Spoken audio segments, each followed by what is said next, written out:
This is the Night Owl Disc Golf Podcast. I'm Shane. And I'm JP. And I'm Joe. Oh, look at that. Threesome again. Does it make it awkward for you guys? Only when you say it. Yeah. All right, so clear it up. You got to hit us up. What's the worst rating, aside from XXX, of course? What's the worst rating? Is it NC-17 or R in movies? NC-17. I disagree. I think it's R. Because 17 is 17. R, you have to be 18. I have no idea. Okay. Not a clue. If you were to look up what's allowed as far as NC-17 movies compared to R-rated movies, it's astonishing. I believe it, yeah. So, compared, I don't know, but yeah. I know there's some nasty stuff that I see in movies, which always surprises me. Like, I can't believe what they let happen in Hot Shots 2. I haven't seen that movie in a long time. The body count, have you ever seen Hot Shots? Not the second. Oh, really? I know. Oh, gee. I think we talked about that at one just point. lost some viewers. Yeah, we did. No, it's okay. It's okay. We all have genres that we listen to. All right. So, anyways, you can hit us up on our Instagram pages, our social medias, and door_disc_golf, or night_owl_pod, or doordisc.com, or throw@doordisc.com. We can keep going. But also, for reals, though, check out the YouTube, because the man, Who Dat Joe, this man is here in YouTube, so Door Disc Golf. He is the pretty face behind the videos. I'm a face on that. It's a pretty face. It's a pretty face. All right, Joe, tell us who you are, my friend. Sure. Just looking for just what I do. Yeah, what you do and your disc golf story. All right. I guess so. I am a grad student down at UW Milwaukee, and in the summers I work at the shop. So you'll see me on some of the, as Shane mentioned, a few YouTube movies, as well as some of those silly Instagram reels.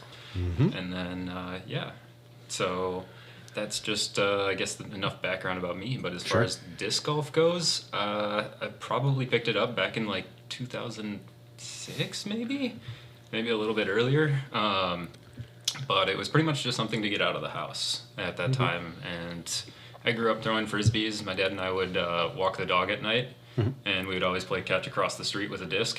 And then, found disc golf from there. Played Ultimate in college, got annoyed with running, came back to disc golf. Did you have a gut stretch? I did, yeah. Okay. Which we need to do a video on. Absolutely. I think I told you, Shane, that, I technically got to play in the national championships for guts. For guts? We are in the presence of a national champion. We did not win. Okay. No. Participant then. Yes. Well, that's cool. But Wow. it was such a small sport. Yeah. It still is. It pretty much just was like gather enough people for a team and pay a fee. So. Okay. So it's like disc golf to be a pro, just pay the extra $25. Yeah, pretty much. All right, Dude, cool. that's cool. I But actually it was really saw fun. Chandler Fry posted a couple like short videos on Instagram of him Yes. playing guts, and I don't know what the situation was where he was, if he got invited or something like that to a team, but looked pretty cool. I also saw the one, I think it was Gatekeeper, did one on the Can Jam. Yep. Oh, okay. Kind of game. Well, at Worlds, I saw people playing Can Jam today too. Did you? At the. I was driving. Oh no, yeah, it was yesterday. I was driving home from work and I saw Is that people. an athletic game? It feels I would- gracious. What's that? Is Can Jam athletic? I'd say that's gracious. Okay, so it means I can play it, That's right? what I thought. Yeah. Okay. It's like it's like beanbags almost, but you slam you can slam the disc into the. So what's the slot in the front for?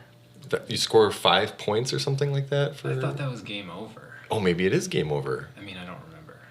I've never really played it. I've seen people playing it and like kind of like describe the rules to me, but I was like, whatever. It looks really intriguing. I mean, because we saw those guys. We were playing disc golf at Sister Bay, and there was a group playing in the baseball field. But They were playing in the baseball field. okay. And I was like, this looks like the coolest sport in the world.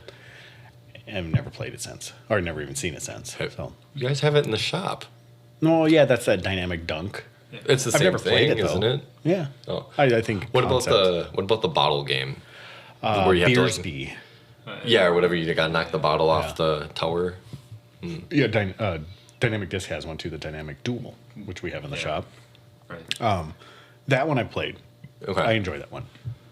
I think my nephew brought it over to our house one time. He's like, I'm just gonna set up. You can see it. So he's got like the lid, and I'm like, I'm just gonna chuck some P2s at this thing and see what happens. Well, that's what I ended up doing too, was just using judges.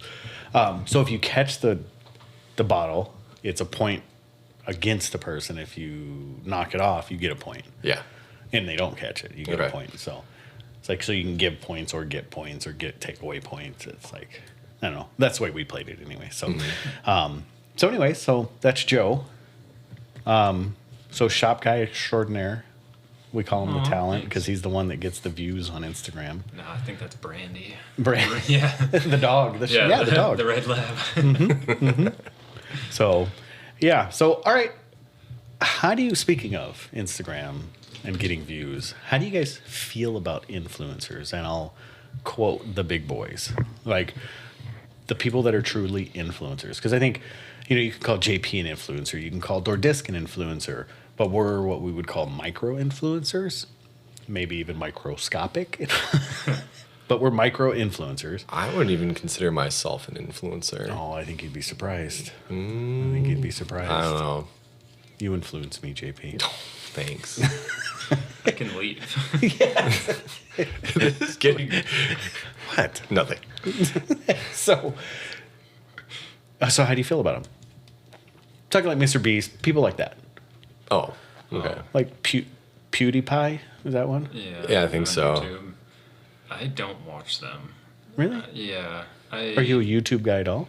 Oh, I love YouTube, but That's how I get all my That's disc just- golf content. YouTube, for the most part. right. Okay, Yeah, I we'll just talk never, about the disc golf influencers then. The big boys. It's like foundation. Well, like Foundation, Simon, Paul's channel. Well, I guess Paul doesn't really post much at all. But, like those larger channels. Okay. I mean, I usually go to YouTube searching for disc golf, so I love it. I don't know what you're looking for as far as an answer. I mean, they're doing exactly the stuff I want to see. Okay. Like, as far as I go to YouTube to watch a lot of disc golf content, and they provide that. Right. So Well, I'll say this. As far as, like, okay, so anytime I'm going to use Discmania as a, example. Anytime they have any like disc coming out, it's either Simon or Eagle popping up. You're like, hey, buy this disc. Okay.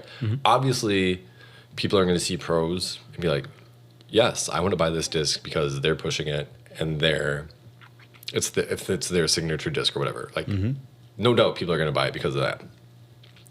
Okay.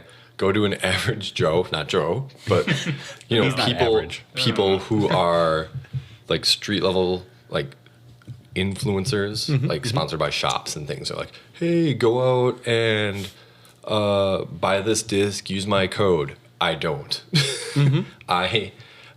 You influence me very little as far as buying and selling things because, I mean, maybe like if it's a disc that I already know about, I was gonna maybe go get it anyway. But if you want me to use this code because you get like a kickback or whatever it is, I'm not really gonna use that code. Sure, I don't input people's codes at all whenever I'm sorry. But I just feel like they seem to try too hard sometimes. Like, yes, I will say that when I'm making my videos and stuff, like I have a vision of what I want to do and I will mention the disc or that I'm throwing or whatever, but I'm not pushing anything. I'm just trying to show the product. I'm not like, hey, you can get this at Door Disc or whatever, which I should because I'm on the team, but We wouldn't mind. right. But I don't want to push something on another person or make them feel that they have to get it directly from somewhere rather than just go to their local store or whatever it is. Right. I don't know. Like, sure. And when those people too are like, oh, we're helping grow the sport, but on Instagram with the way the algorithm is and everything, you're already reaching like your core audience. Like how like you need to show disc golf for people outside of disc golf what disc golf is. And I don't know sometimes if the reach is getting out that far. Like you might see it on like ever changing. It is that algorithm. Yeah, and I think that's just hard. Yep. So it's a good segue into my philosophical conundrum about influencers and disc golf. Do you feel that influencers have an innate responsibility for something? I just want to leave it at that, see where you guys go. Innate. You kind of like an innate responsibility to their followers. I think they have I don't know, to their there's people who definitely take it as a job, you know, because they're getting paid to make videos, and you know, their sponsors are like, okay, please put stuff out to get our reach as far as possible. So yes, they have this responsibility. I think, but is that a responsibility to their? No, that's a responsibility to their sponsors or whoever it is. To their viewers, the only thing I think that they feel like they're responsible for is actually like making content and making sure it's quality. But I don't know if they really care about whatever the product is that they're pushing, as long as that product gets sales or like gets views for whoever they're pushing it for. That's kind of how I feel. Sure. What do you think, Joe? Yeah, that's a good question. I honestly am not sure if there is. Yeah, as far as like thinking of just like YouTube or something like that, I mean, I think JP nailed it. I don't know if there's any inherent kind of like need to satisfy their subscribers. And I mean, I know I appreciate the channels that at least kind of like stay true to themselves more so than anything. Because as soon as like any sort of monetary influence, I think things absolutely can change. I mean, sometimes maybe for the best, because I'm thinking of like Foundation when they did their Clash only round or something along those lines. Yep. You know, I mean, I have no problem with that. It's kind of nice to see something like that every now and then, because I'm very unfamiliar with their discs. I've never held one. I know you guys have, but JP's been holding them for a long time. Never brought them to the shop. They're in my crowd. Well, you got to touch them once when they were in that box, right? I don't think so. Oh, you never did? Okay. Yeah. Yeah, sorry. JP, I meant to bring him to the shop one day, and I totally forgot. So I guess the reason I'm asking is this goes back to one of my favorite players. It goes back to Brody Smith. So Brody Smith put a post out that said, essentially, all you haters that thought I was in it just for the quick dollar, I'm here to stay. Look at me. This is what I'm doing. So being honest in your intentions, obviously, I think is an important part of being an influencer. So, for instance, I think JP and I have actually had this conversation about the podcast. Should we seek out sponsors and things like that? And I think both him and I just kind of laughed and like, no. Because there's no chance that someone's going to tell us what we can and cannot say on the podcast. Because I think we have, my opinion, not talking for you, JP, I think we have a responsibility. And I'm not saying I'm a mega influencer. We're not mega influencers. Like there's, like I said, those 4 of you that listen, thank you very much. Well, 3 because Joe's in the room right now. Yeah. So, okay, I appreciate. Okay, so it'll still be 4. But I feel like we have a responsibility to just be honest with what our feelings or intentions are.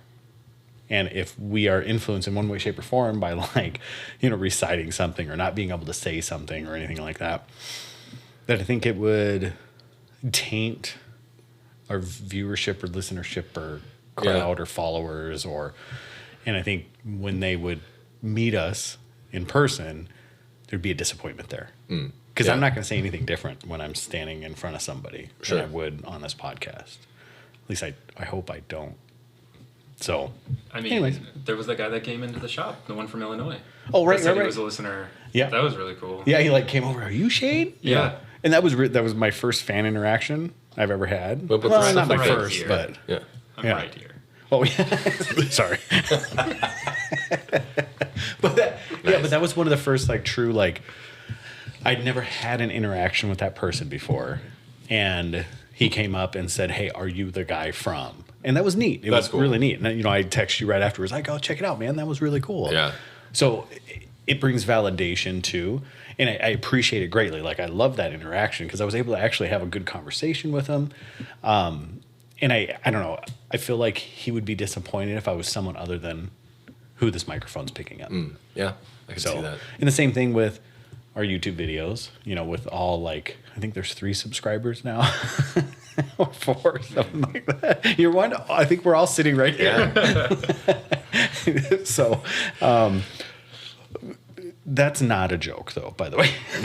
I'm kind of crying inside, but with those, I want to be who I am. With the Instagram videos, like, of course I want to be who I am, but there's entertainment value, there's education value, there's stuff like that. So, Yeah. nevertheless, I'm just curious what you guys thought. Okay. Yeah. Pros are the biggest influencers for me. Right. I think that's just the way it goes. Yeah, especially in disc golf. I mean, I don't know. I mean, like Holton. Yeah, that's a good point. He does. Though. Yeah. Who? He's Holton, Michael. No, Mike Holt? Michael Holt. Are you sure it's Molt. not Holton? Molt. Yeah. Yeah, Michael Holt. Okay. Oh, it's Michael Yeah. Holt. Okay, Yeah. sorry. Molt. Yeah. Okay. Yeah. Anyways, Michael Bolton? that is exactly how much of an influence he has. No, but like he's a pretty big influence. When you Okay. think Hunter and the guys from I was gonna say I do like the Foundation I guys. do like Foundation. I mean, what they're they're- just my skill level. Yeah. And Well, so seeing them throw like discs that I could reasonably throw Mm-hmm. is also really nice. and what they're doing is amazing. Like the avenues that they're pushing out there. Like this is kind of fanboying right now. It's weird, especially on a podcast about other podcasts. But nevertheless, they have 4 podcasts. Mm-hmm. They have, I don't even know how many YouTube channels. Probably 2 or 3 or 4 YouTube channels.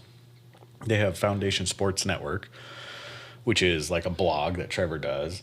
I mean, that's fantastic. Like, Yeah. that's great stuff that they're doing. Like, they're kind of bringing a bit of legitimacy to what disc golf is. But like the YouTube, I know I don't watch a ton of Foundation stuff. I mean, I have here and there. But there's stuff they're doing. They're like, it's not really pushing stuff. It's just them providing entertainment for the most part. Yeah. So, I mean, I don't really figure that, I don't find that being like, that's not influencing to me. That's just providing entertainment. And like, I don't know. No, they do straight influence. So they'll do the clash rounds. They do the gateway only rounds. They've done a lot of that stuff, which is very influency. I guess. And disc reviews. Disc reviews. Yeah, they have a whole channel just dedicated to disc reviews. Yeah, they do. They do Okay. quite a bit of influency stuff. Is that the proper words to use? Sure. Influency? Uh, Yeah, you get it. yeah. But yeah, so I think they're doing awesome. Like I love what they're doing, and they were doing that prior to Brody. I think Brody just brought it to another level with what they were doing. Okay. I think Brody brought the entertainment Sure. over the. Okay. So, like just sticking with this for a second. What about like dynamic with like this disc right for you kind of stuff, or Danny with his? I mean, Danny goes into. I mean, like they do rounds and things, but like his physics of flight, I don't really consider that influencing. That's more of like instructional help. Right. Yeah. Well, Danny was brought on to DD for that. Right. But if you're under the impression that Dynamic Disc isn't employing him to make those so that people don't buy his discs or their discs, Right. yeah. I mean, I think it's still a level influencing. I think the best type of influencer is someone that can get you to buy something without realizing that True. that they're influencing you. Yeah. Yeah. The subliminal messaging. Yeah. Nice thing in Inception. Yeah. Right. Exactly. So, Like we're not telling you about Door Disc, but we are telling you about Door Disc. exactly. Yeah. www.doordisc.com. What, did you hear something? Sorry. All right. Boys, what do we buy today? Thrower, hanger, flipper, or this week, rather? I got one thing. I didn't buy anything. Not a thing this week. So I'm gonna flip all of that. I don't believe him. No, honestly, God, I didn't buy anything. So, Can you call Alyssa and see? She has no idea. Exactly. Yeah. I'll be back. Joe, how are you calling my wife? Oh, you didn't know? It's a weird We're way to good find friends. out. Yeah.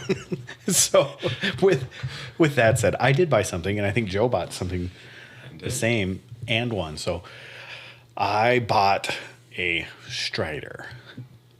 The police don't need to come to my door. I own a shop, and we were doing it for a YouTube channel, and we buy everything. So, I took it out for promo videos, and I bought it because I threw it. Yeah. Plain and simple. So I bought a Strider, which is the Kale LaVisca's new, which will be dropped on the 11th of this month. So, but it's Kale LaVisca's third disc with Prodigy as the Airborne discs.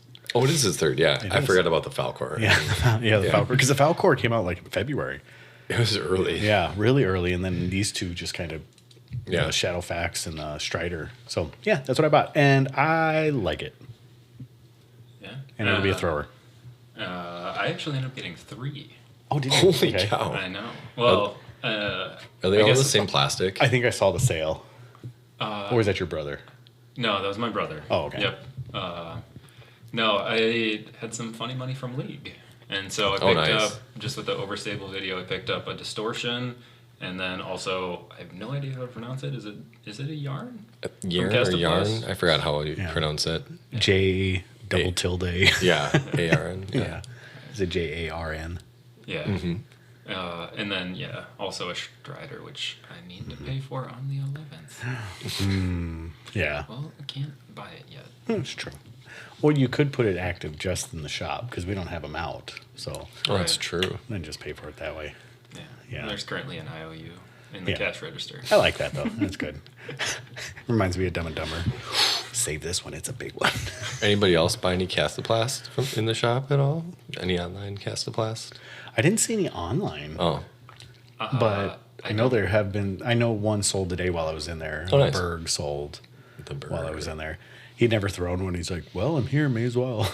Oh, no. I'm like, great. Sounds good. That's cool. So, yeah. So there you go. That's what we did. And here's are going to be throwers, hangers, or flippers. I mean, they've already all been thrown. No, So, they're all throwers. Drawers. All right. like I said, 2 for the video and all 3 for the videos. So, Oh yeah, because that's Yep. Right. Yep. He says they're for the videos, but no, they're for Just- the collection. Just for yeah. exactly. Actually, eventually the bag review, I was going to say, but Yeah. that one's staying in the bag. Yeah.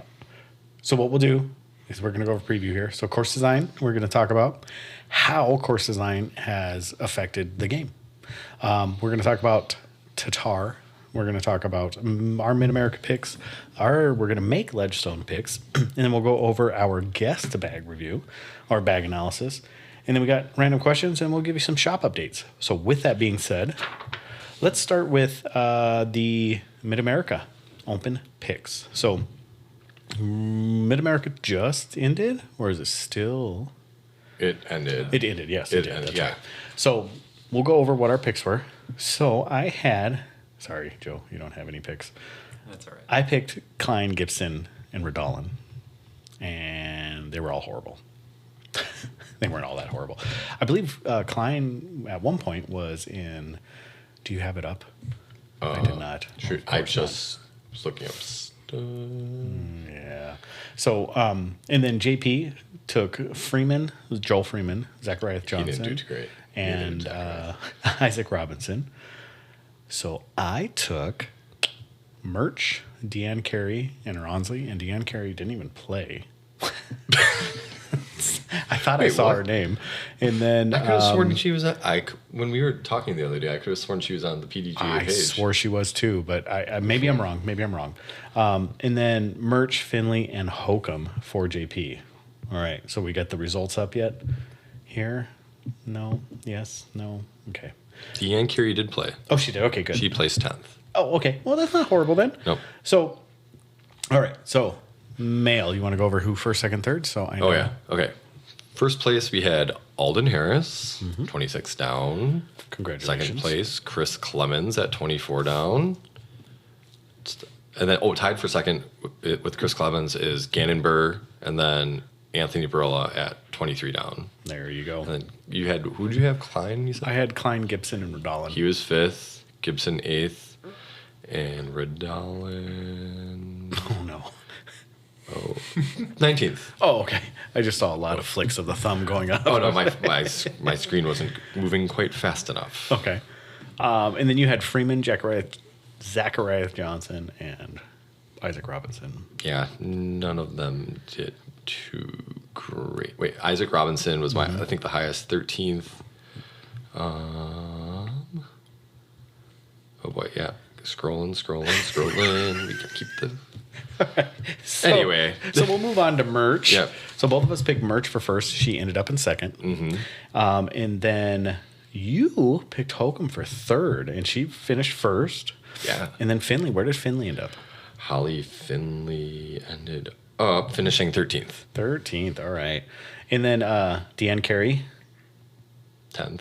10th. Oh, yeah, that's right. 10th. And then Ronsley is who I Oh, picked. she was actually doing okay, like earlier in the tournament when I saw it, but she ended up tied with Deanne Carey for 10th. Okay. So, well, that's not bad. 210. Yeah. So I was super excited last night. I was going to call you because the day ended up with Mertsch tied for first. Mm-hmm. And I was like, this is great. Our girl's going to win. She didn't. No. But crazy thing, well, this was at Harmony Benz, and last year Harmony Benz flooded. Yep. And I forgot where they played. Yeah, There's a they course went to nearby. some temp course, yeah. Yeah. Yeah, and it wasn't impressive at all. No. But, yeah, they played it this year, and believe it or not, the Mid-America Open was Sarah Holcomb's very first FPO win. That's right. 14 years ago. Yeah, I saw that today. That's pretty cool. That is cool. That's pretty cool. And she's 39, so she's a baby master. Mm-hmm. So, man, that's great for her. Good for her. So, and she just picked up another win now. I thought they were going to do some like amazing story, like she's going to retire now. She won one and ended one, She's and now like, she's this is retired. just how I'm going to go. Yeah. Yeah, can we start that rumor? Sarah Holcomb has retired at the place that she won. MVP wouldn't be too happy about that. They wouldn't. They wouldn't. So, yeah. So the picks not too bad. I mean, our men's picks weren't amazing, but JP's men's pick weren't amazing. So, all right. Do we want to go straight into Ledgestone picks, and we can talk about Kristen Tatar is back while we're pulling up Ledgestone, which I'm excited about, and she won her first tournament back. So the Estonian Championships. Yeah. So won it in a fairly impressive fashion. So And I forgot Nicholas. I forgot how do you say Antila? Yeah, he ended up winning the MPO as well. right, Yeah. right. And Tatar is registered for Ledgestone. Yes. I was going to say Deagle. Yeah, Ledgestone. Yeah, she's not because that was past. Yep. So I'm excited to see her back. She kind of, on social media, she's going, I don't want to say like the Simon route of like playing it safe. That's kind of the way she's making it seem, a little bit. But either way, just having her back is going to be exciting. I agree. I want her to come back because I want her to continue to prove how good of a player she is. Mm-hmm. And I know she can. Yeah. So how do you feel about Tatar, Joe? I mean, what's not to like? Sure. I agree. A man of, I'm a man of huge very fan. few words. I already know that she's going to be in my top 3. Right. Yeah. Of course. And, yeah. Yeah. Sadly, I don't know her, I guess, as well as you guys. But No. I mean, I can't say I know her that well. Not like Jordan sailing her. He threw her disc and she's like, oh, that's cool. Yeah. Oh, that's right. So do you remember that story? Yeah, we were in Vegas and we were playing with her, or she was right behind us, basically with her, and Jordan throws a disc and she goes, "Oh, nice," and he goes, "That was with your disc," and she goes, "Cool." and Jordan walks away like I don't know how he didn't pass out. Like he was so happy. We looked over at him and he's just like beaming, like the happiest person in the world, but. No, we're exaggerating, but not by much. So Ledgestone picks. Let's get into those. So MPO for Ledgestone. MP40, I'll pick Solomon to win. Okay. If I make the cut, I'll be super happy. I'm gonna pick Jordan because He's anytime been you the guys one playing. play, Oh, true. He does. he ends up in front of you. Yeah. Well, it's either if either of us are in contention to win, he's the one that wins. Yeah. But usually not. But right now he's on a whole nother level than me because I just haven't been playing. Right. And he's getting better. I mean, much better. So, so I wish him luck, but not as much luck as I need. So, all right. So let's talk about MPO. Who do you want to pick for MPO? You get to go first. Which you? JP. Okay. And then Joe, and then moi. This is a tough field. Okay. Let's see. Third, I'm going to pick, I think, Chris Dickerson. Okay, so taking tenders. All right. Second, I'm going to pick, even though he's played okay, Paul Macbeth. Ooh, McBee. Okay. Why you look at me like that, Joe? I swear, if you pick this first person, this is the lineup. Calvin. God damn. Heimberg. You can. No, those were the three I was. Oh, really? Yeah. Just change the order. I will. Okay. Okay. I mean, Calvin's on my fantasy team. I'm not gonna not. He's been playing well. I'm a fan of Vinny. Yeah. He played well at D-Glow. All right, Joe. You're the man. All right. Well, it's gonna be Dickerson. Wait, is Eagle playing? Oh no, Eagle is not Okay. here. He put this on the schedule that he was not gonna like early on. That he was okay. Yeah. Okay. And I think he skipped it last year as well. I don't know. I don't remember, but I'm pretty sure that's It's because he's scared. oh, okay. No, he wasn't. He tied. No, that was Klein and for Ledgestone last year. Yeah, Eagle and Okay. Klein. Yeah. It was Ledgestone. No, D-Glow. Oh yeah. Because like Kyle Klein was wearing Eagle's shirt. That's right. And then he made okay. a comment about, maybe next time you'll win with your own shirt. Yeah. That's right. Okay. Yeah. It was like a dig, but also a compliment. Yeah. Like hopefully you get a shirt. something like that. All right, my friend. All right. Well, number one is definitely gonna be Dickerson. Okay. I think he'll be able to shred Northwoods Black. It's kind of the hope. Two was gonna be P McBee, but now out of the spite, I guess we're gonna go Ricky. Oh. Okay. And then three, I gotta go with Vinny. Vinny. Yeah. Okay. Sorry, Paul. All right. So I'm going to go Heimberg 2, Smith 3, and then Macbeth 1. You sure about Smith? Smith. Absolutely. He's going to shred it. I agree with Tyler on that whole feeling. All right, For when he does. this, When he does. oh, I hope I eat my words, but Yeah. He's going to take it. I'll bite it. No. Yep. I stand confident behind it. All right, FPO. How much money is he giving you to keep making these? He's not. Takes? Yeah, what He's- about influencers? Or He's something? I don't know. Yeah. He does not influence me. So Didn't you say you've been watching him since his trick shots? I have no idea what Yeah. you're talking about. Okay, so can we move on to FPO, please? God, you guys are so rude. You Okay. invited me. True. All right. JP, Joe, you get to pick the ladies first. All right. Sure. I'm going to go with... All right, just because I didn't pick Paul, I'll go PP for one. PP. Yeah. You got it. Okay. And then I'm going to go Val. Mandahano. Yeah. Okay. Oh, right, yeah. And then Tater. Ooh, I put her way down there. Jeez. I don't know, jet lag? I'm not sure. Yeah, that's an interesting. I don't know. I didn't know when she was gonna get Yeah, here I'm not either. sure. So it's Yeah. like, yeah. I don't either, but I'm going to go a little off color here. I'm going to go with Tatar first, Mandahano in second, and then Allen in third. Katrina Allen. All right, JP. No. I'm going to take Allen off and go Mertsch third.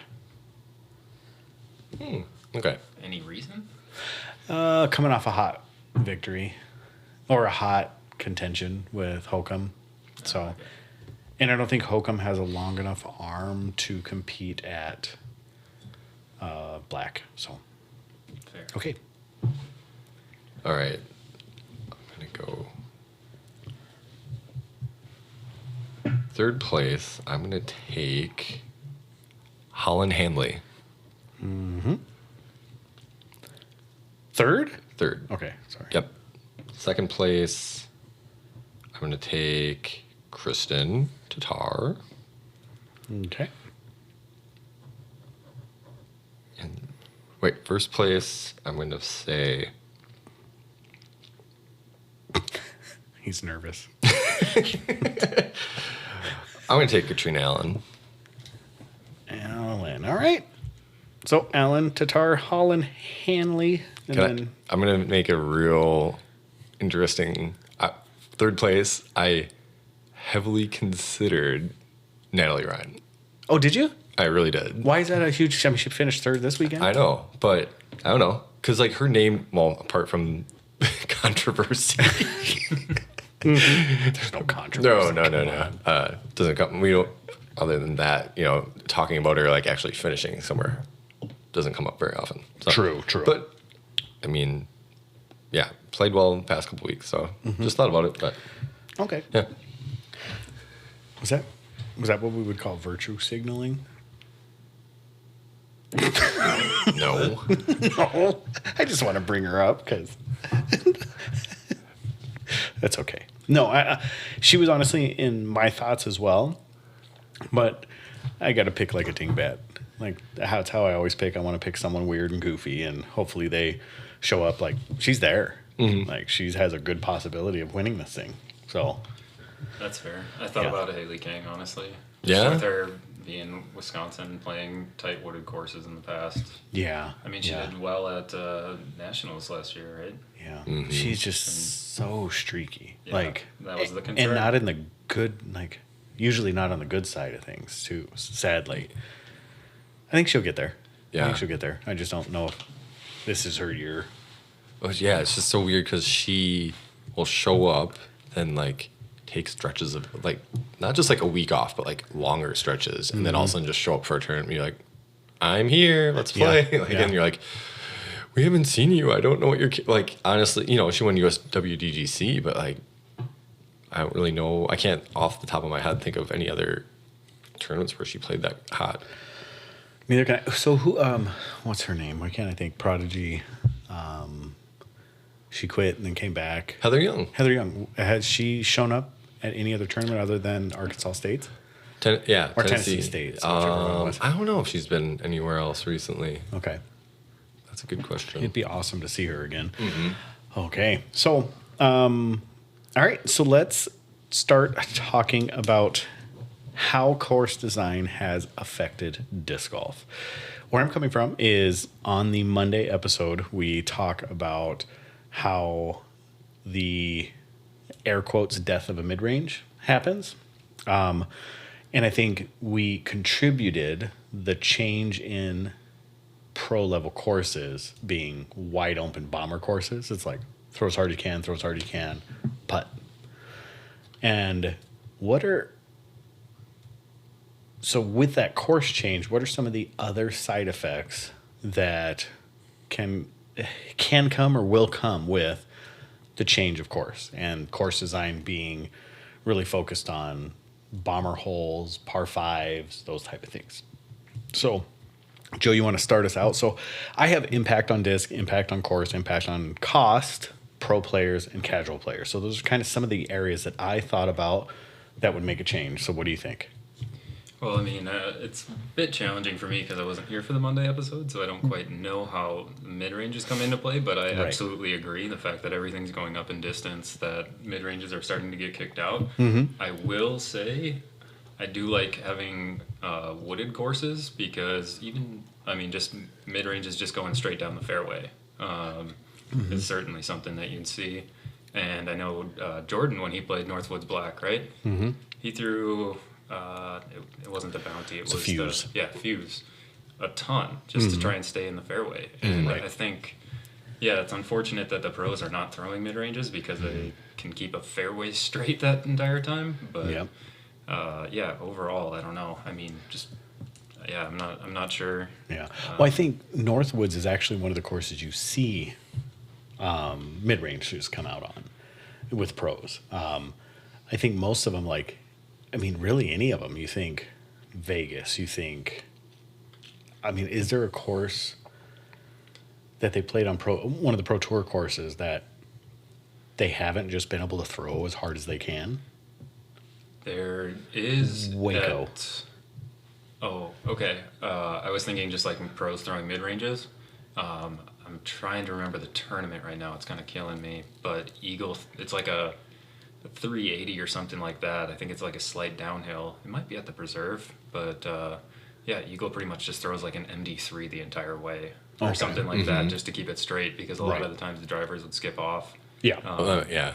And then I Yeah. think there was one at Vegas as well that they were kind of surprised because it was kind of a forehand layout, but again, Eagle would just throw the MD3, Yeah. or I guess his Iron Samurai specifically. Yeah. But Sure. Yeah. Yeah. Well, and I know I think traditionally, if he wasn't having his elbow and shoulder issues that he was having, then he would probably almost always go with forehand. But I'm sure with some of the issues that he's currently having, obviously that's going to change quite a bit. And now that he can throw 400 feet left-handed, just why not, Right. The impact on disc, I think we talk about that, where the mid-range is just slowly, it's being lost as a capable disc because you're throwing control drivers or drivers off of every tee rather than these controlled shots that you need to put out there. And mids are just lost. I think the distance between the distance is putters are being able to catch up almost to mid-range distance, Especially with a lot of these driving putters you're talking right. about. Yep. And so that's just kind of another reason why things are dying. You see pros throwing, Simon can 400 feet or more with a P2. That's ridiculous. Yeah. And so but if you throw a mid-range, you might get out to 5, some people could maybe get out to 455 with the mid-range. Yeah. But the distance the gap is just closing on those distances and the amount of control that you can get with all those discs. Exactly. Well, especially with the high speed stability that they're putting into throwing putters now, with P2s and things like that. You're seeing them come out all the time now, and these higher level pros can put so much torque and rotation on them now that they're not worried about them just gliding to the left. They're still going to finish or stay straight. I think that contributes to that death of the mid, because why not throw a putter if you can? Because that's going to stay straighter, calmer. It's going to skip less. It's not going to have as much lateral movement left and right, so. Oh, I wish I was here for the Monday episode. Yeah. Mid ranges are one of my favorite discs to throw. I think a lot of people are just, because it doesn't have the driver name, it annoys the heck out of me, because I know you throw the EMAC as well as me, and anytime I have that 280 tunnel shot, I'm going for that. Yeah. And can definitely push them further than that even. Because when we were playing doubles, I was just disking down, just kind of preparing for ledgestone, just throwing my EMAX, doing stuff like that. I was preparing for black in general, and just saying I'm going to throw this where I can, when I can, just to see where I'm going to land and where my distances are. And I think basically I didn't not throw it on any hole. I think our longest hole I threw it on, and I was 20 short because I hit a tree, or 30 short because I hit a tree. So, no, I guess 18 is our longest hole, but that's not shot shaped for a mid. You need a skippy disc for that. So, Right. I look at, so we talk about the impact of the course. So I think what's happening now also with course design, I think it's just the impact on, I'm getting a cramp in my thigh. Okay. It's the impact on the course itself. So when I say the course, I think what's going to happen is in the long run, you're going to start to lose these accessible, small pitch and putt courses. because I think people are going to start losing the attraction for these shorter, more technical wooded courses because that's not what they see everybody play on. Because, I mean, like I said, what Northwood's black, but that's not a short wooded technical course. That's a bomber long technical course. So, like, I think it's going to have an impact on how courses are being designed and where they're being put, and the availability from municipalities to have an acre to 2 acres a hole just for some of these courses. That's crazy. That's a crazy amount of land. That's 36 acres. And for those of you that are not aware of how big 36 acres is, like, it's like a city block. I mean, no, it's even more than that if you're talking city blocks. I mean, it's probably 2 or 3 city blocks. Yeah, probably about that. Yeah. I mean, it's big. It's big. yeah. So, like, for instance, a football field is probably about 2 acres. Yeah, a little maybe. over 2 acres. So, I mean, it's like 18 football field space. Yeah, size. that's crazy. So you think of sporting complexes in cities and stuff like that, like there's nowhere close to enough land for these things and these are huge facilities usually, and that's not close to enough land that they would need to design a course that we're seeing nowadays. So I look into that. What do you guys think about that? Yeah, I think you see what pros are capable of, that right now it appears, especially at like ball golf courses, they're trying to, because they're so open, that they're trying to use distance as the measuring, like, you know, these 1,000-foot holes, or, you know, that's becoming more commonplace because they can throw, you know, eagle can touch 700, you know, some of these people can throw to 700, and it's like, okay, a par 4 is now becoming a par 3 because of the amount of distance that can be reached. And it's like, okay, like you said, you don't have all this space just readily available to be turned into a course. So you do need to start finding that those holes that can be made into technical holes. But even then, you're, like you said, an acre or 2 a hole, that's still an incredible amount of space. So it's like, yeah, we're coming into a point where land is like a premium, and the amount of money to get the land, if you're going for a private course or even just a city looking to invest, you're going to have to start building out away from wherever it is, and your course isn't going to be as accessible as maybe you would want it to be. Right. So that's kind of getting to be a bummer. I never thought about location.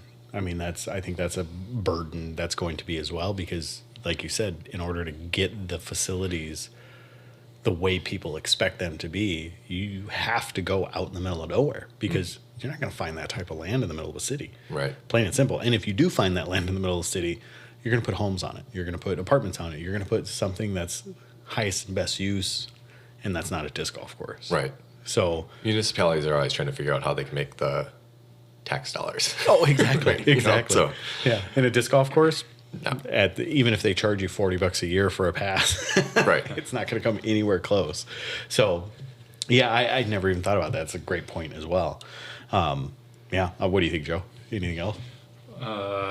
Yeah, I mean, I think you're bringing up a really good point as far as the acreage necessary. So I think it's kind of just natural to start seeing some more big tournaments on ball golf courses. Which, like, shout out to Dustin Keegan, because I think he absolutely crushed the design of the Portland Open this year. Yeah, that was a Because good it started course. to incorporate a lot of the woods that were there. Was Yeah, that like Keegan that did that this year, or was it someone else that redesigned Keegan's initial? I I think think he he went helped Was back. he part of it? Okay. Yeah. Okay. Because the first year he only had like 2 days to do it. Yeah. And so it was like, okay, let's just fit 18 somewhere for Right. the most part. Yep. But yeah, this year I think him and who runs that tournament? I don't know. Wasn't that Risley's dad? Could have been. I don't know. Either way, I think it was him, and then someone else that actually had like 2 weeks to think about layout and stuff like that. But I honestly can see that being kind of the next generation of courses for the Pro Tour. Yeah, it was cool how they started to incorporate like the land in between the holes to like make the wooded shots. I mean, they still had tunnel shots. Yeah. Which was sweet. Well, OTB does a good job with that as well. They use True. the foliage and Oh, the yeah. trees and all that stuff. I wouldn't say it an amazing job. I still think it's a course that could use work, but Portland did it very, Well, they had very the well. roller blockers. Yes. Oh, yeah. I did like Yeah, those. the I did roller like blockers. those. That's right. Or I whatever forgot they about were. those. Yeah, that's yeah. anti-roller devices. Yeah, Yes. that's right. The IRDs. Yeah. So, yeah, no, I agree. And so the next thing, I think, I don't know which one to tackle first. So let's talk about the impact on the pro player. We hear from tournament to tournament, more and more people getting hurt, more and more people blah, blah, blah, having to take time off, doing things like that. And there's for so many various reasons. But what you hear about is like deglow. Most recently, they talk about like, why are they extending holes? Because all it does is we go out there and we throw as hard as we can for 4 days. Mm-hmm. Like with the type of course design that's happening and kind of taking woods out. And I understand you need them for spectators, blah, blah, blah.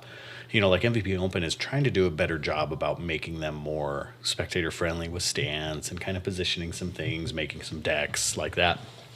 But what about the impact on the pro player? Or is it just time for the pro player to adapt?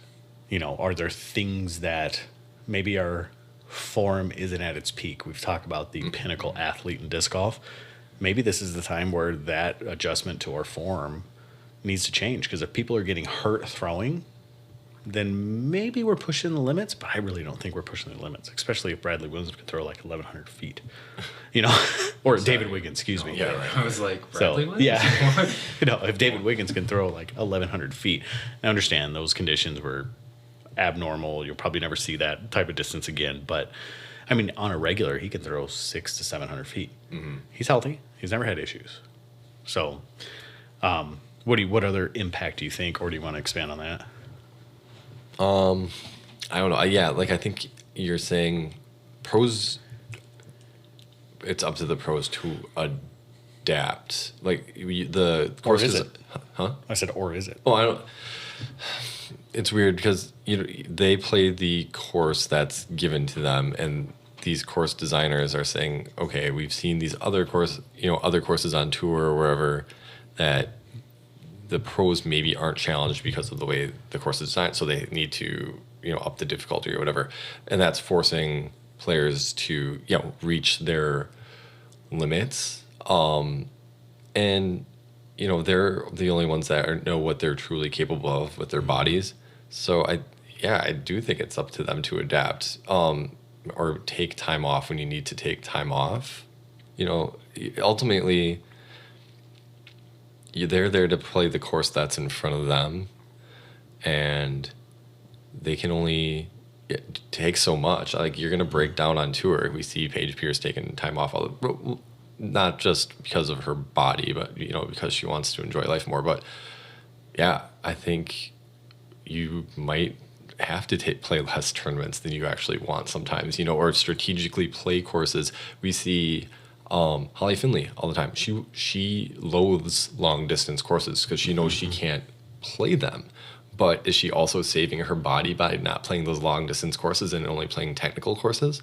Probably, right? She's not putting the strain on her body as much as having to throw as long distance over a couple weeks. She would rather play those tight technical courses where the woods kind of evens everybody out and can kind of save some of that stress on the body. So I don't know. Yeah. So you don't think the onus is on the course designer to rein it in? Like, it seems like there's this competition to make the longest hole possible on it does every seem course. like that. Yeah, for me, it kind of does sometimes. But if it's one of those situations too where they like the space, you can only design a course with so much space. So if you have to make some holes, shorter to incorporate longer holes, or if you just average everything and you're like, okay, every hole is going to be an average of this or whatever to fit on the court, whatever your space is, that's what you have to play with. You can't, and then, that's all I really got. Okay. Anything to add to that, Joe?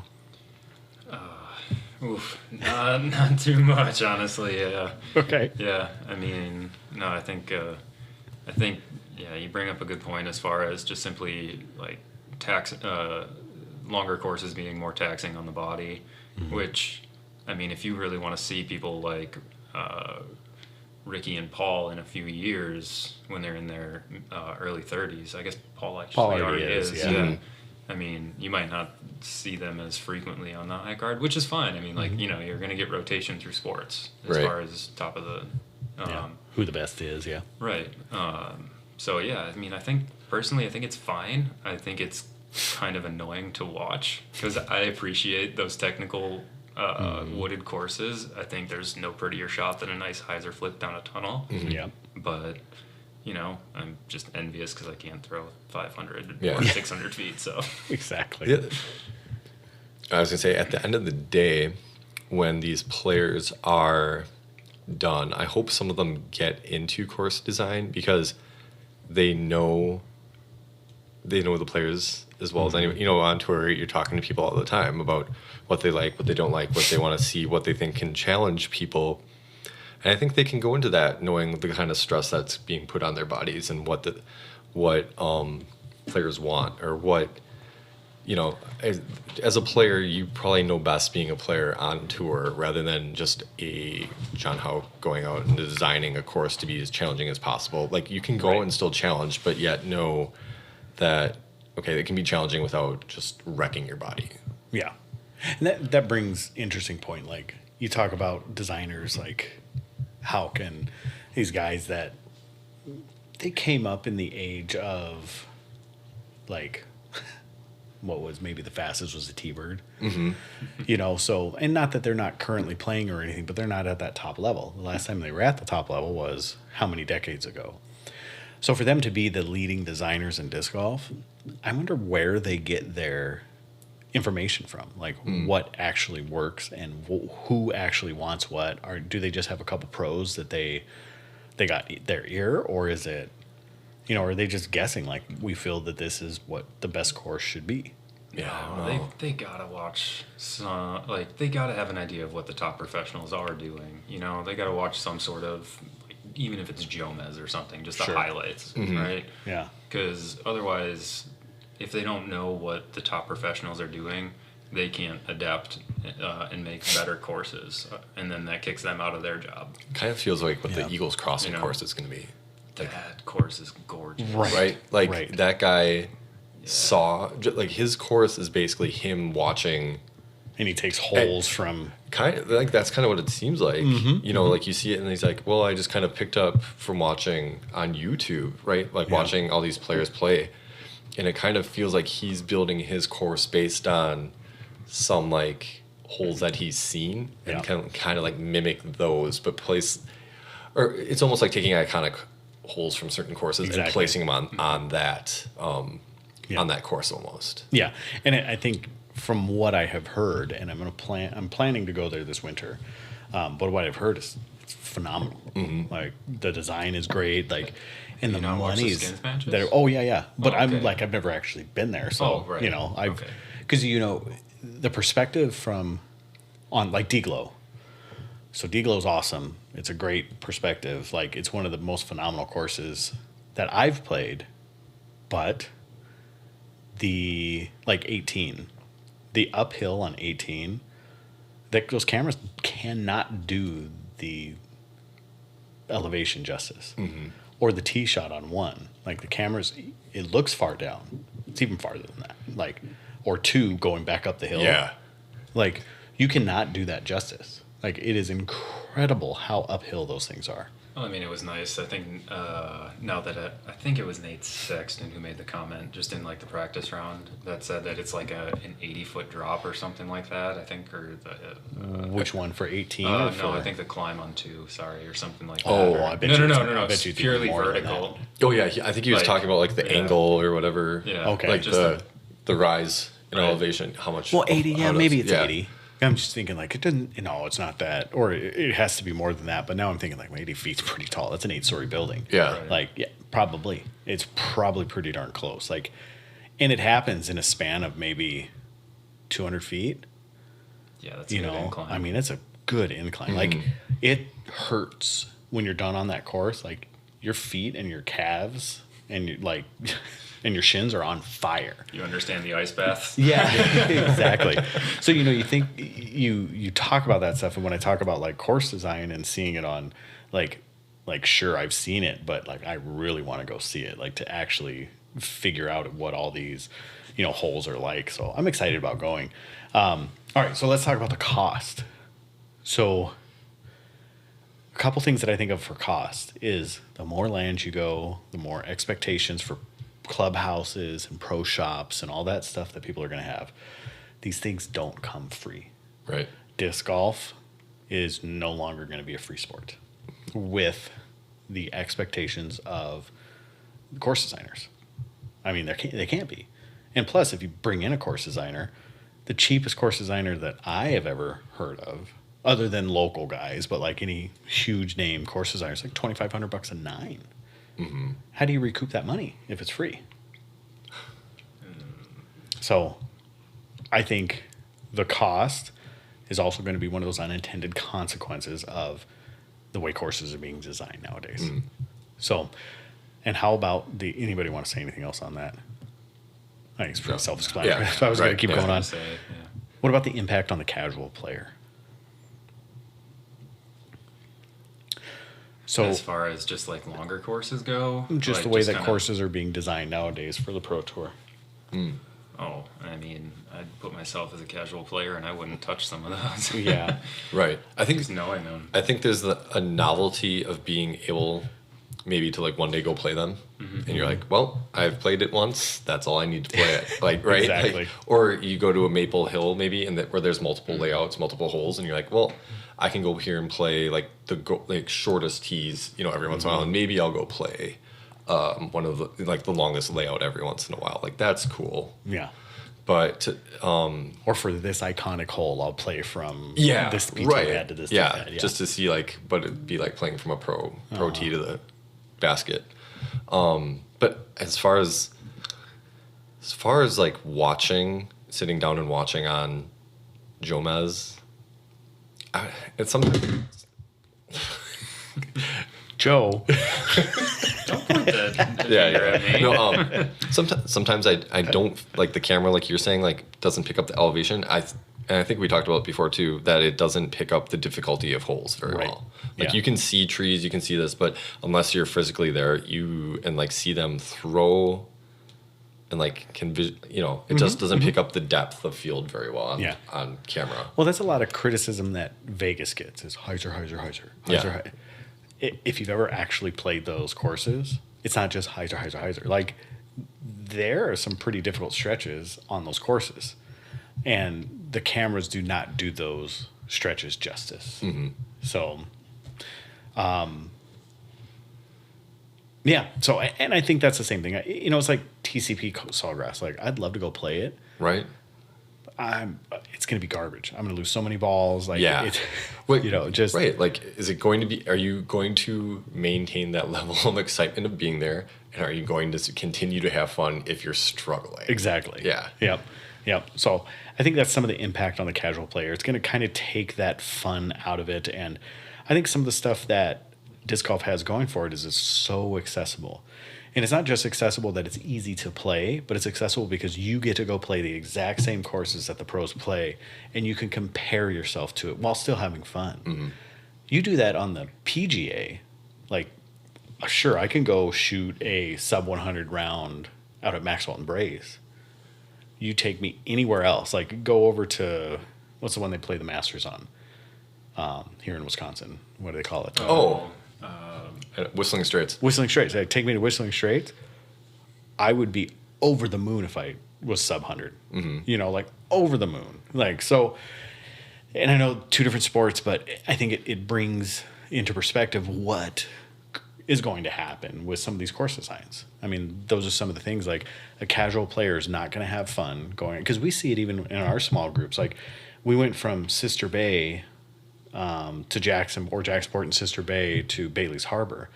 And we had some people that when we started playing Bailey's Harbor, they didn't like it as much. They wanted to go back to Sister Bay. They wanted to go back to Jacksonport because it was hard. We made it a lot tighter. We made it a lot, harder to score on. And they just didn't like it. They weren't having as much fun. And that's still a very easy course. Mm-hmm. So compound that by 3 or 4 or 5. Well, maybe for you. Yeah. Exactly. Righty heavy. Yeah. So, and that's a course, what, An even par round gets you what, like 940? No, I don't think it's that high. Was it, or was it in I the thought it was 30s like or maybe maybe the 20s? 920, maybe. Okay, so somewhere around there. Anyways, Yeah. yeah, that's right. Because my neg 2 was 40 something. Yeah, so it was about 925. So, and that gives you an idea. Like that's not bad. An even round 925. That's a respectable score for an amateur. So, yeah. So I think that's some of the unintended consequences that we were going to have for the course design being the way it is.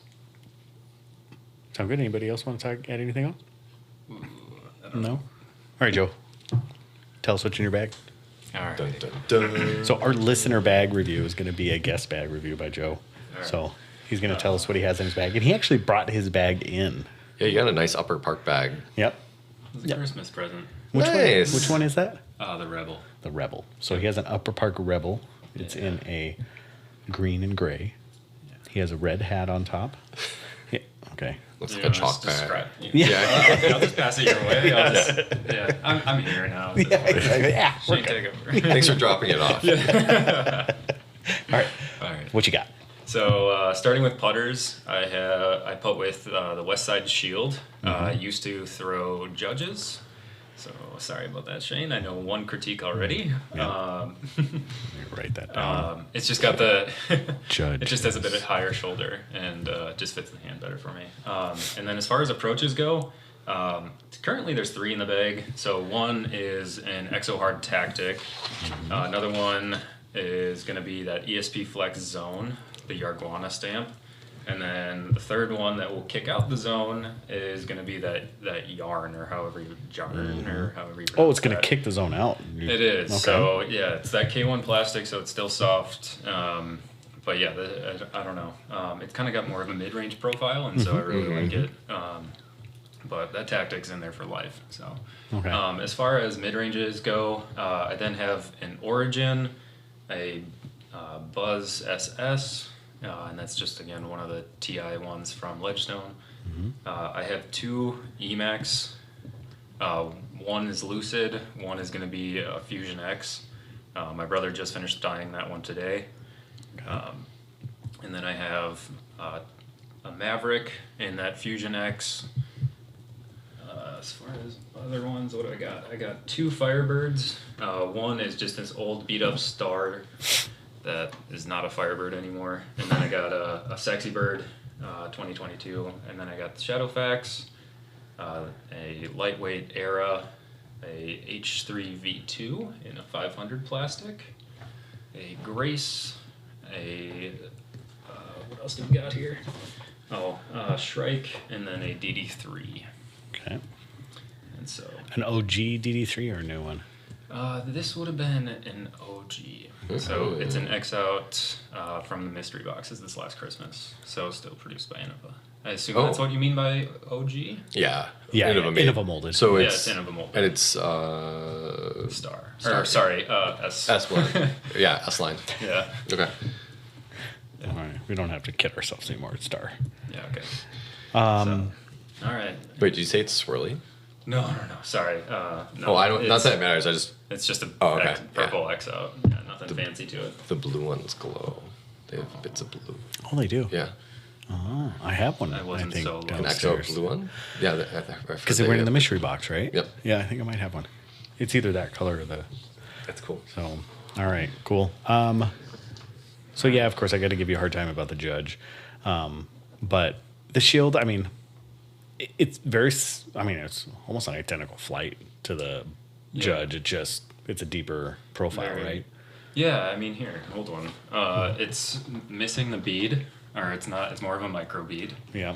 and it's just got the higher shoulder into the palm that I like. Yeah. So, Yeah. but otherwise, yeah, very similar. Maybe right between the Judge and Warden. Do you throw that hybrid that I gave you anywhere? Oh, I do have it in the bag. I was hoping that it would feel kind of like the understable, because my Fusion X Maverick is not No, understable. Didn't I give you a The Hybrid X Maverick? No, What hybrid you- shield. I never got that one. Oh, I thought I traded you that shield for. Do you want to trade? No. It's like I got it out of a mystery box, a hybrid X or hybrid shield, and I thought I gave it to you for. I don't have one. Oh, okay. I thought we had one in the shop. Did you turn it into the shop? No, I thought Joe wanted it. I would have, yeah. Okay. Yeah, because it was red, and I thought you traded me a trust for it. Oh, I got the boatman. The bowling, that's what it Yeah. was. Yeah. Oh, the boatman. I remember that trade. So maybe I did turn in the I was gonna say shield. I thought I saw Okay, that could have it been. was a red hybrid shield. Yeah. Yeah, okay. Oh, that's unfortunate. Oh, someone out there's lucky. Yeah. Yeah. That was over winter, I think. Yeah, it could have been. Yeah. So Anyway, Yeah. off subject. So this is another one. It's like, Jordan, I know how you throw these discs. So I don't know if I can really pick on you for a lot of these. So what I want to do instead is point out some of the ones that I really like seeing you throw. Okay. And then, I so can justify them. obviously the Grace. Yeah. I love when She's a gem. when you put that on forehand. So it's a first run Grace, correct? It's a first run. It's a Her pink name first is- run Grace. Her name's Gracie Lou. Gracie Lou, okay. It's pretty imaginative. Thank He you. sleeps with it, by the way. And These are my ladies. exactly. If you go to doordisc.com or door_disc_golf, Yeah. you will actually see Joe. No, you'll just be a part of the inside joke. Exactly. You have to go. Don't ruin it. You get to see his ladies. All right. She did not appear. No, Oh, she didn't. She okay. didn't. Well, you can't share. Like, there's some she's things close to my like, heart. yeah, it's like Rapunzel. You got to keep her up in the tower. Like, just lock her away, man. She's a hanger. Sounds so bad when you put that word in front of it. She's a hanger. Okay, so back to the Grace. I love watching you throw the Grace. The Grace. So for reference sake, it just effortless, smooth forehand. You can see it on YouTube. You can, yes, it is on There you YouTube go. now. But an effortless, like forehand, and it just goes. And I've seen him manipulate that disc on forehand, just turn over. I've seen him throw it straight. I've seen him just a bomber of a disc. And you said today that you broke a barrier. I did. Yes. Yeah. I set a new PR on the forehand Yeah. at 410. And this is Holy not internet. cow. So on internet, that'd be like 470. So, Wow. Yeah, yeah. this was just flat ground out at Jackson Fort. Yeah.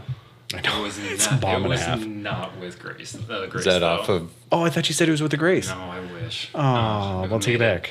It doesn't count. I know. So, but yeah, he has a smooth, effortless forehand. I just love watching it, and with that Grace, it's awesome. But with the 410, and you said it was a It was a Corvette. Corvette. Holy Yeah. cow! yeah. So, beat in Corvette.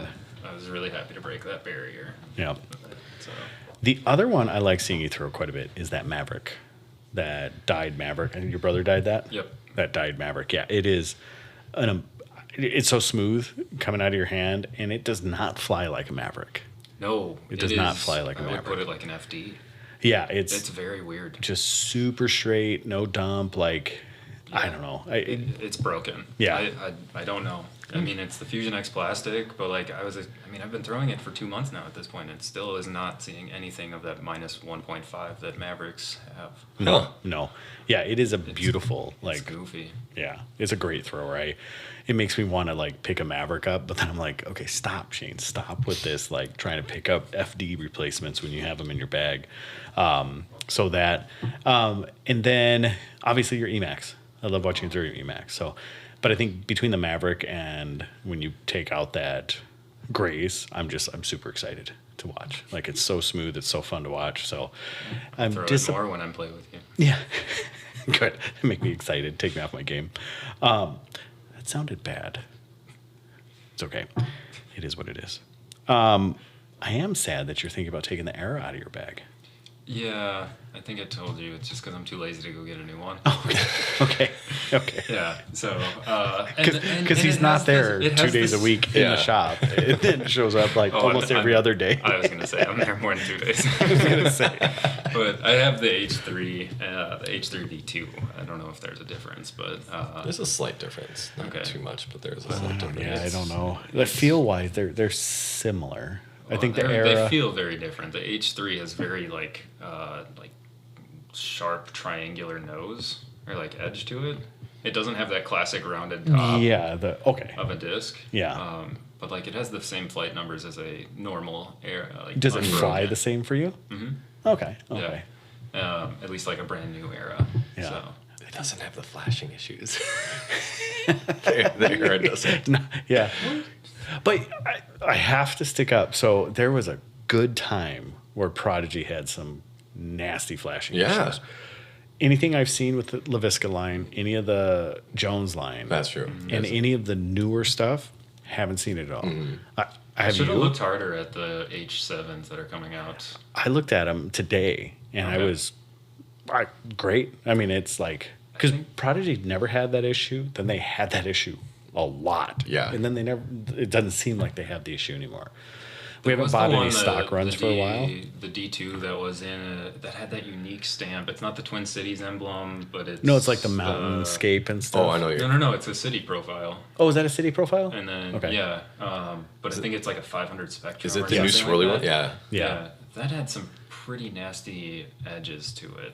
Yeah. I know my Those FX2, ones are- like yeah. the Spectrum FX2 that I brought into the shop, it was pretty sharp. Like you could definitely feel it when you were gripping it. I was like, yeah, it's not cool. Yeah, It's a yeah. great disc. It flies great, but like the flashing just was a big Yeah, issue. and then it gets hard. I mean, it wears off, yes, but we've seen it on some other manufacturers as well. We've seen it on Lone Star, where Yeah. the Bull Snake. Bull that was, Snakes. but that was a parting line issue. I Yeah. think. I think that was a Right. mold issue. But yeah, I don't know if I've ever seen it on any other manufacturer. Well, Gateway. I've seen them on Gateway quite a bit, like that. Well, I But- mean, Lat 64 had to come up with the Royal line because they were having the Grand, like the Royal Grand plastic. Is that wasn't- really what started that? Yeah, I think so. Oh, wow. It was Really? They were having like issues, so that's they wanted to make a more rounded edge. Oh, okay. Okay. Is what I thought I had heard, or make it smoother so it wasn't so sharp in the hand. Huh. Okay. Yeah, I never saw any I didn't really either. flashing issues But- or anything like that, but I don't I'm know. glad they That's- did it that's because what that's I a heard. fantastic plastic. Like I love the Royal Grand plastic. So, yeah. So, all right, JP, you have anything to say about his bag? You- Wait, do you bet you don't have the Corvette, do you? With No. you? No, not I usually. do not. It's actually It was my brother's disc. Oh, okay. I know. I was so upset, but don't worry, we have them in the shop. Jake, I'm just gonna take this for $400. yeah. Here, you take this one. I'll take Complete, that one. complete utility disc. That's fine. Maybe if I ever were to go to a bigger course. Yeah. Yeah. I was just curious, because you have the Buzz SS and the Origin, but like I find the two, like the Origin's way more understable than the Buzz that's- SS. And I like throwing the Origin. But I also like throwing I don't have the Buzz SS anymore in the bag because I throw the Origin. So I was just curious if you ever thought about taking either of those out. I absolutely have. Yeah. So the Buzz SS I just got as a trade with my brother. Okay. And so it was I wanted to see if I liked it more than the Origin to kick it out. Because I do love the feel of the Buzz SS. Like the handhold is that is like one disc from Discraft that I could actually keep in the bag. I don't know. Something about having a Discraft free bag is something I strive for. So what's it like? I have Explain the no- appeal. I literally have no reason to hate Discraft. Okay. I mean, yeah, they're one of the biggest mass producers, and the Buzz is a fantastic disc, but the EMAC is absolutely better. Oh, So, I think they're different discs. They are different. But Yeah, I think so too. I agree with you. you sure? Oh, I do. I I think, think that similar. I think the Buzz Similar. OS is more similar to an EMAC, but it's just, but The OS? just because of the finish. Okay. Because like the Buzz those SS is things so are fast, and I feel like the beefy. EMAC, yeah, I don't- yeah, there's just I don't know. zero glide with the OS. yeah. Yeah. But there's something about the dump because like for me the Buzz is just super straight. You might get a little bit of turn of it, like EMAX you get no turn out of. So I don't know. Oh, There's just well, something about that. You should throw my blue Lucid one. Blue, okay. Because honestly, that's probably the one that would compete with kicking out the Buzz SS. And even the Origin, they say it's a minus, it's a 5.55 minus 1.1, but it's really like a -2 or -3. Like it's Is it that really that understable. understable? Yeah. It's definitely -2. Yeah. I would say. Why don't you try a straight truth, a pre-Mac? Oh yeah.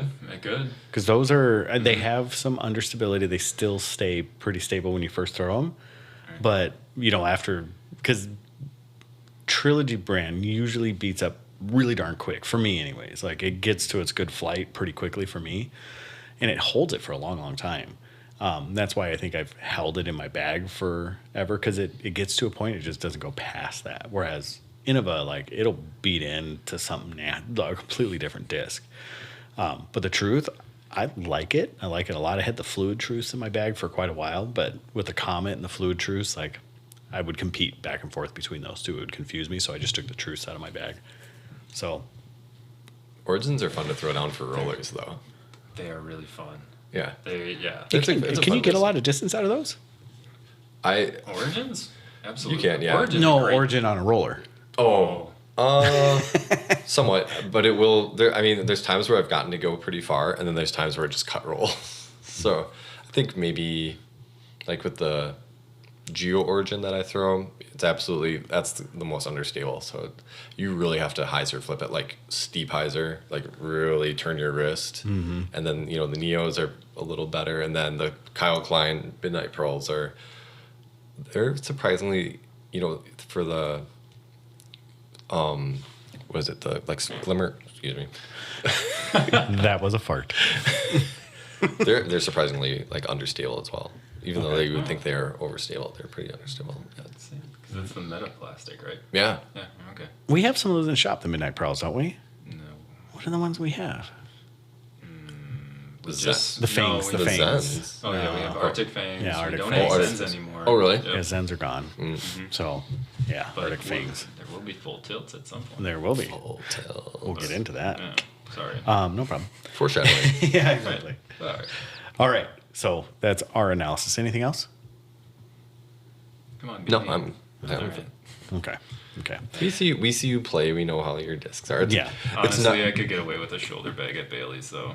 Like, I don't throw. I could probably get away with 5 discs here. I know, and feel comfortable. I know. I bring like the cart or like old bag, but I still reach for the same discs here and there at Bailey's. Or I might throw an occasional utility disc on a hole here and there. But other than that, yeah, I'm throwing the same stuff. I don't remember what the score was, but Tyler Frickman, we went out and played, and this was like maybe end of last year, early this year. I met him out there, and I forgot my disc. I was like, oh, can you mind if I borrow some discs? He just handed me like 3 random discs, and I beat him like pretty handily. I don't remember exactly what it was, so I don't want to like throw him under the bus. And it was like, I just need a putter, a mid, and a fairway, and he handed me all 3 of them. And it was just like, it was so automatic. It was awesome. Because I didn't think. I was like, all right, I got a mid. Let's throw a mid, Yeah. And it was an EMAC. I know that for sure. Oh, well, there you go. Yeah, it was easy. You can throw that on 12 of the 18, probably. Exactly. if not And I more. don't remember what the fairway was that I had. But yeah, it was easy because I didn't think. I just picked the disc up and threw it. Like put it on the angle that I wanted, and hopefully I made it. And it made it a lot simpler. So, but all right. So here is the random question. Here we go. Dun, dun, dun. How often have you locked your keys in your car or locked yourself out of your own house? Question mark. I've only done it once in my life. Really? Yeah, locked my keys in my car. I've never locked myself out of the house. Never. Well, no, because I need to know where my keys are. Okay. Right? Right? I don't get how that. If you lock yourself out of your Oh. house, that means you didn't know where your keys were, right? Well, I guess yeah. I guess you could lock it from the inside and see if it. Yeah. Okay. Yeah. So you're the like turn around and lock it with the keys guy. I guess I'm old. Is there your deadbolt? Yeah. Okay. Yeah. Oh, that and we don't lock it as frequently as we should. Okay. Yeah. What about you?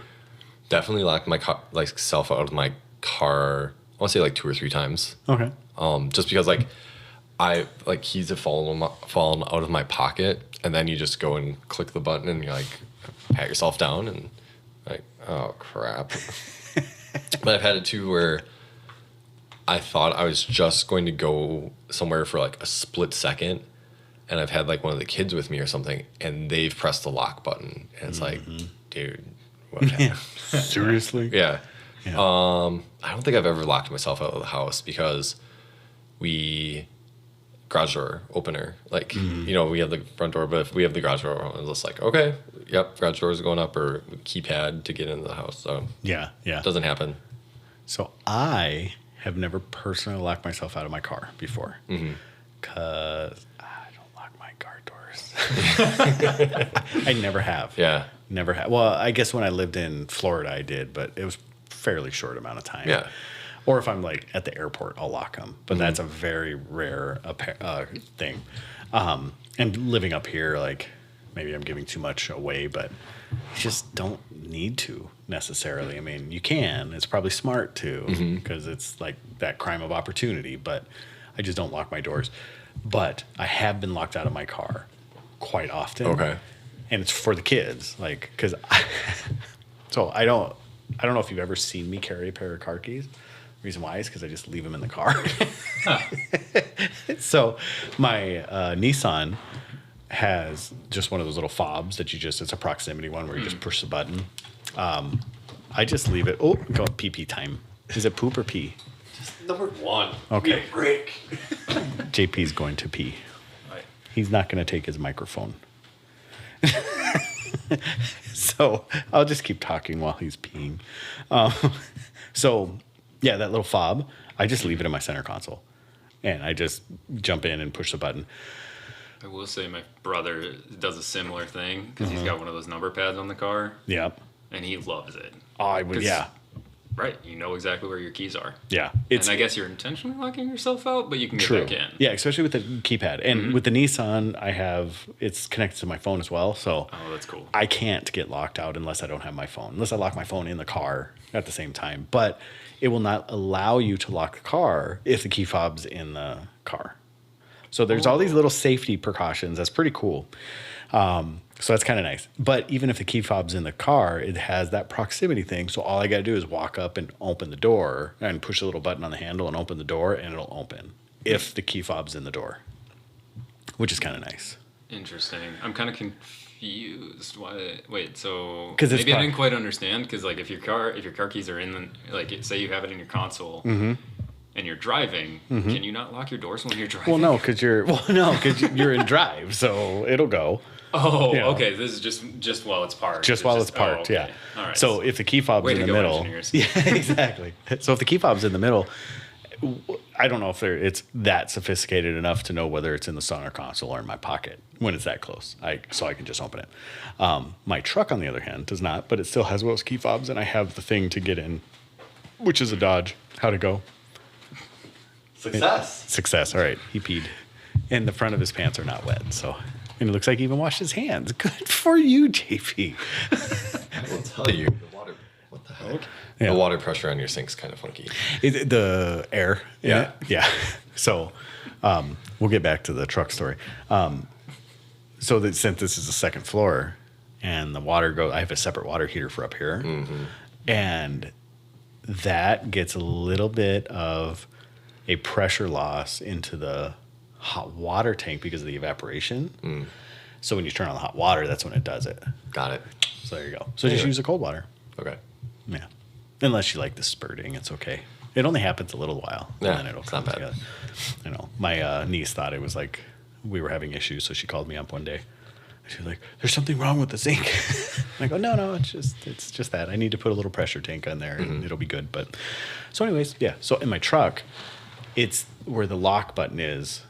My mom and my wife have locked themselves out of it when they've used it. Like, oh, we're gonna go pick up plants, and I get a call. They're at Shartner's, like, oh, your car's running and the keys are in it. So I'm like, all right. So I get on my phone and I can unlock it, which is nice. But yeah. So and my kids do it also when they jump out. It just happens to be where the spot, like, because it's higher, so they put their hand to like rest themselves to jump out, and it's right where you put your hand, or kind of instinctively put your hand. So it gets locked quite often. But that's why I have the Uconnect on my Dodge, so I can get in. All right, so there you go. That's that. And as far as my house goes, I actually don't own a set of keys for my house. What? I don't own a set of keys for my house. So I put on all the doorknobs, threw all the keys in a box. And that box was thrown away. The only key I have is for this door right behind me. And this door doesn't have steps going up to it. It's just a door out to second floor. So it's like a 10-foot drop. So this is the only door I have a key for. That's it. Cool. The one that just you want to open all the time. Yeah. So So yeah. So but we also have like 6 people here, 3 dogs, firearms. They're really vicious too. Just so everybody's aware, they're really vicious dogs. Super vicious Yeah. dogs. So there you go. That is it. And Jordan said the reason he asked that was because Amanda and himself locked themselves out of their car tonight. And then he put ha ha ha ha. And then he also said, also, did you see I finished with a 983 rated round today? And then he put a minion dancing. Oh yeah. Oh yeah.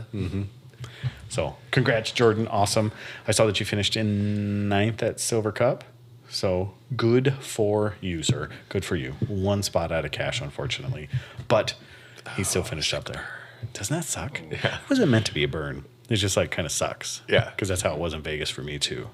The first guy that didn't get paid. Boo. So anyways, pockets on the course. What do you keep in your pockets on the course? Usually my phone, and then I will empty out my car keys out of my pockets because they're kind of bulky. And then like, you go to like cross, X step or something, and like your keys jab into you, and it's not the best feeling in the world. Or maybe I'll keep my like Max Wax, like yeah. Are you doing a little influencing? No. Just saying that I use it. Okay. Not telling everybody to go buy it because it's a great product. We're at DoorDisc.com. Okay. Oh my gosh. Okay. Go get it. We have some.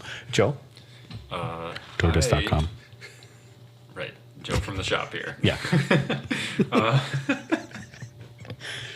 I carry nothing. I do not like things being in my pocket. And that's Like enough. at any time or? The only time I will carry something is if I have too many Starbursts in my hand, because that's my. You don't like them melting there in your hand? Right. No. Because that wouldn't be as good as DG Max Wax. I don't think I'd want that to melt in my pocket either. Yeah. No, I don't know. Yeah. So yeah, Starburst definitely my treat on the course, and then. That's a good idea for a video. Starburst versus Max Wax.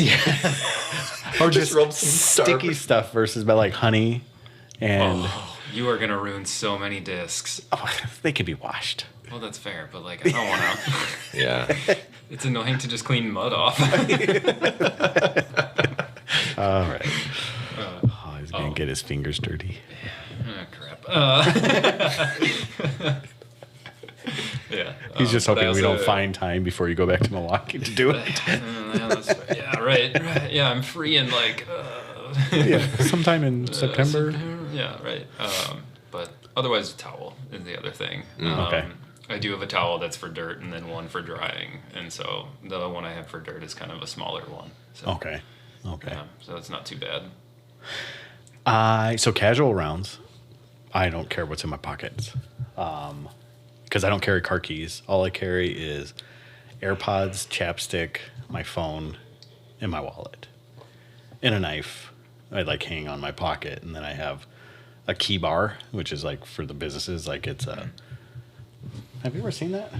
It looks like a knife, but it's just like what I keep all my keys on. Oh yeah, sure. So they don't jingle and stuff. So, but this is pretty secure. But that's it. When I go to a tournament, believe it or not, I take everything out of my pockets. I don't know why. There's no difference in playing. I just feel like it's my thing to do. Like I take everything out of my pockets, stash my phone, and that's it. And then go from there. So it is a weird thing because I have started tournaments with stuff in my pockets. And then I realize it, and then I have to get it out of my pockets. Even though I can play an entire casual round, like some of the best rounds I've ever played in my life, stuff in my pockets. Just one of those weird things, those little weird ticks. So there you go. So that's the pockets. All right, ready for a shop update? H7s and the Striders drop on the 11th, both Prodigy molded discs. Strider is the third, as we've already talked about, the third disc of the Kale-Laviska Airborne line. And H7 is their new control driver, like hybrid driver, I guess they call it. Yeah, it's understable. Understable, It's, way yep. understable. Right. It's 9. I don't remember the glide, but it's a -4 turn. Yeah. So So I would assume it's reminiscent of a Mamba. I was gonna say a faster Sidewinder? Genius, Oh, Oh, Genius. faster Genius. That's Okay. good. Okay. which Simon threw one of those in this last tournament Did he? a couple of times. Yeah, I think I've seen it. at Deglo. Yeah. Yeah.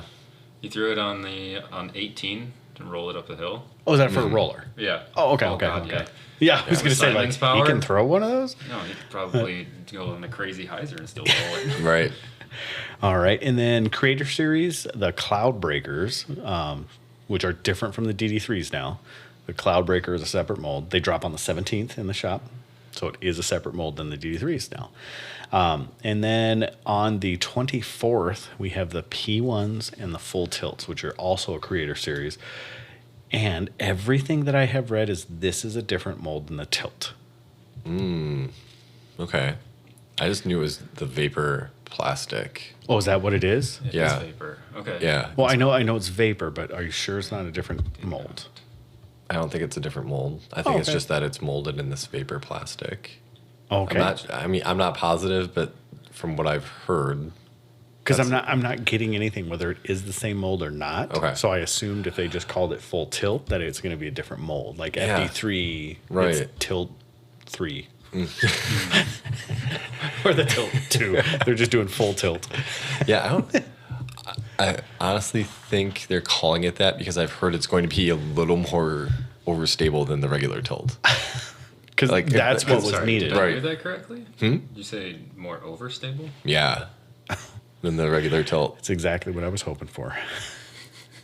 That tilt is not I enough just for want my to make arm. sure I heard that Yeah, correctly. I think it's more than the meta tilt. It's gonna be a little more overstable. That's disgusting. Yeah. So the vapor plastic and the meta plastic, so it's kind of like a C line compared to a S line.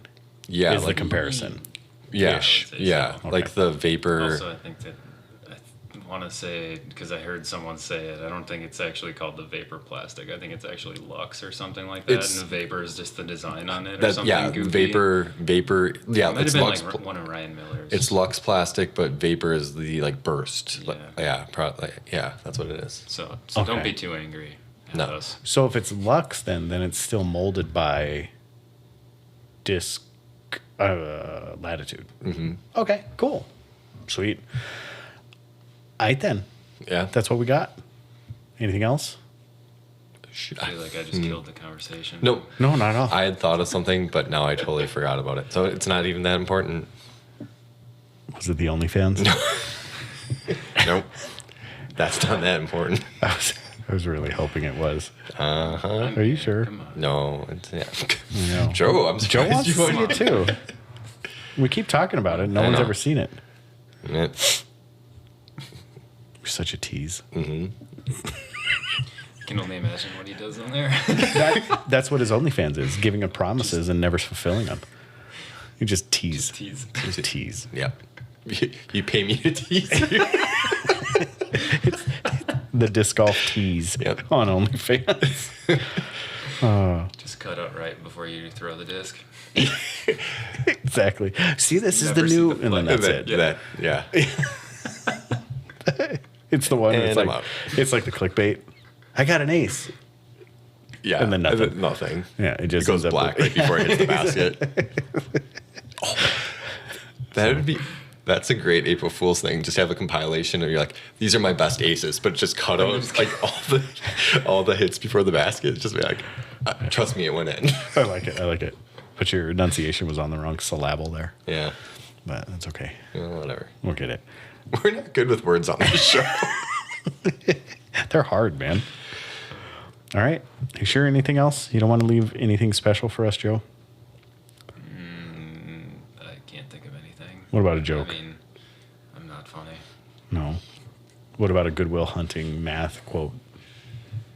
I got nothing. For your reference, he is a math professor or teacher or professor technically. Instructor. Instructor, Technically. okay. Okay. But, The technicality of. yeah. We call him profe. Cool. No. I don't think that's ever happened. No. But maybe it will.